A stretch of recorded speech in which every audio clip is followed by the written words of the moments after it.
Löylyä lisää, ei tunnu missään. Ja venäläinen on kuollut löylyyn. Mutta Timppa saunoo, naamasta väri jo vaihtuu ja varmasti laihtuu.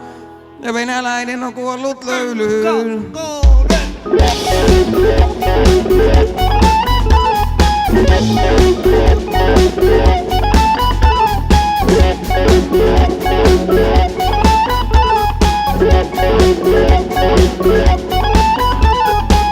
Vesihöyryä henkeen jo vetää. Istuu lauteella urhea setä. Tätä kisaa otettiin koko talvi. Ei tarvi muuta ruokaa kuin 100 kilon saunapalvi. Tästä ei urheilulaji parane. Istu perseelläs niin että melkein kuole. Mutta kyllä se kannattaa. Pääpalkintona voittaa harvia kiukaan.